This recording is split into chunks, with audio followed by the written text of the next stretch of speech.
ইরানের পরিস্থিতি এখন বেশ উত্তাল। বিভিন্ন রিপোর্ট থেকে যা সামনে আসছে তা রীতিমতো ভয়াবহ। চলুন আজ আমরা একটু গভীরে গিয়ে বোঝার চেষ্টা করি এই যে সংকটটা বাড়ছে এর পেছনে আসলে কি ঘটছে। দেখুন, এই একটা লাইনে কিন্তু অনেক কিছু বলে দেয়। ইরানের রাজপথ যেন এখন এক মরণপণ যুদ্ধের ময়দান। মানে এটা আর সাধারণ কোনো বিক্ষোভের পর্যায়ে নেই, এটা এখন রাষ্ট্র আর সাধারণ মানুষের মধ্যে একটা সরাসরি সংঘাত, যেখানে জীবন বাজি রেখে সবাই রাস্তায় নামছে। ভাবুন তো একবার, রাস্তাঘাটে শুধুই বিশৃঙ্খলা, একদিকে গুলির শব্দ, অন্যদিকে প্রতিরোধের চিৎকার। প্রতিদিনই নতুন নতুন শোকের খবর আসছে, আর চারপাশের বাতাস শুধু বারুদের গন্ধেই নয়, আপনজন হারানোর হতাশাতেও ভারী হয়ে উঠছে। কিন্তু সবচেয়ে অবাক করার মতো ব্যাপার কি জানেন? দমনপীড়ন যত বাড়ছে, প্রতিবাদের আগুনও যেন ততটাই ছড়িয়ে পড়ছে। মানে রাষ্ট্রীয় শক্তি দিয়ে এই বিদ্রোহকে থামানো তো যাচ্ছেই না, বরং বিক্ষোভটা যেন নতুন নতুন এলাকায় ছড়িয়ে পড়ছে।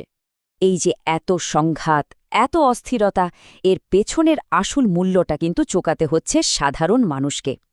চলুন এই রক্তক্ষয়ী দমনপীড়নের শিকার যারা হচ্ছেন তাদের সেই মর্মান্তিক বাস্তবতার দিকে একটু তাকানো যাক। মাঠের পরিস্থিতি যে কতটা ভয়াবহ তা বিবিসির রিপোর্টগুলো দেখলে বোঝা যায়। হাসপাতালগুলোতে রোগীদের রাখার জায়গা নেই, মর্গগুলো লাশে ভরে গেছে। আর সবচেয়ে দুঃখজনক ব্যাপার হলো, এর শিকার হচ্ছে মূলত তরুণ প্রজন্ম। দেশের ভবিষ্যতই যেন আজ হুমকির মুখে। আর এই ভয়াবহতার ছবিটা আরও পরিষ্কার হয় যখন সেখানকার চিকিৎসকরা মুখ খুলছেন। তাদের কথায় তাদের বুক ও মাথা লক্ষ্য করে সরাসরি গুলি চালানো হয়েছে। মানে এটার ভিড় নিয়ন্ত্রণের ব্যাপার না, এটা সরাসরি হত্যাকাণ্ড। আর এই চরম অস্থিতিশীল পরিস্থিতির মধ্যেই কিন্তু একটা খবর আগুনের মতো ছড়িয়ে পড়ছে। এমন একটা খবর যা যদি সত্যি হয় তাহলে পুরো খেলার মোড় ঘুরে যেতে পারে। আর খবরটা হলো দেশের সর্বোচ্চ নেতাকে নিয়ে। এনডিটিভির একটা রিপোর্ট থেকে এই বোমা ফাটানো খবরটি সামনে এসেছে।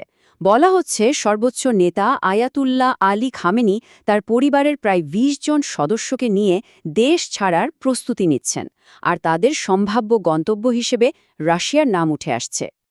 তবে এই খবর ছড়িয়ে পড়ার সাথে সাথেই কিন্তু ইরান সরকার পাল্টা জবাব দিয়েছে। ইরানি দূতাবাস খুব দ্রুত এই খবরকে উড়িয়ে দিয়েছে, আর এটাকে একটা গুজব বলে থামিয়ে দেওয়ার চেষ্টা করছে। তো এখানে আমরা দুটো একদম বিপরীতধর্মী কথা শুনছি। একদিকে একটা মারাত্মক গুঞ্জন যে দেশের সর্বোচ্চ নেতা তার পরিবার নিয়ে পালাচ্ছেন, আর অন্যদিকে দূতাবাসের তরফ থেকে এটাকে পুরোপুরি ভিত্তিহীন আর শত্রু রাষ্ট্রের অপপ্রচার বলে উড়িয়ে দেওয়া হচ্ছে। তাহলে এখন প্রশ্ন হলো, কোনটা বিশ্বাসযোগ্য? দূতাবাসের যুক্তিটা কিন্তু বেশ ইন্টারেস্টিং। তারা বলছে যে নেতা ইসরায়েলের সঙ্গে যুদ্ধের মতো পরিস্থিতিতেও বিচলিত হননি, তিনি কিনা সাধারণ একটা বিক্ষোভের মুখে দেশ ছেড়ে পালাবেন। এর মাধ্যমে তারা সর্বোচ্চ নেতার একটা অটল ভাবমূর্তি তুলে ধরতে চাইছে, আর পুরো ব্যাপারটাকে হাংথাং প্রমাণ করার চেষ্টা করছে। কিন্তু দূতাবাস যতই অস্বীকার করুক, একটা ধোঁয়াশা কিন্তু থেকেই যাচ্ছে। কথায় আছে না, আগুন ছাড়া তো আর ধোঁয়া হয় না। আর এটাই আমাদের শেষ এবং সবচেয়ে বড় প্রশ্নটার দিকে নিয়ে যাচ্ছে। তাহলে কি সত্যি এই বুলেট আর লাশের মিছিল ইরানের ক্ষমতার মসনদকে কাঁপিয়ে দিয়েছে? খামেনির শাসনের ভিত কি আসলেই নড়ে গেছে? এই যে আগুনটা জ্বলছে, এর শেষটা কোথায় তা হয়তো এখনই বলা সম্ভব না। তবে একটা জিনিস পরিষ্কার, ইরান এখন একটা খুব গুরুত্বপূর্ণ সন্ধিক্ষণে দাঁড়িয়ে আছে, আর গোটা বিশ্ব সেদিকেই তাকিয়ে আছে।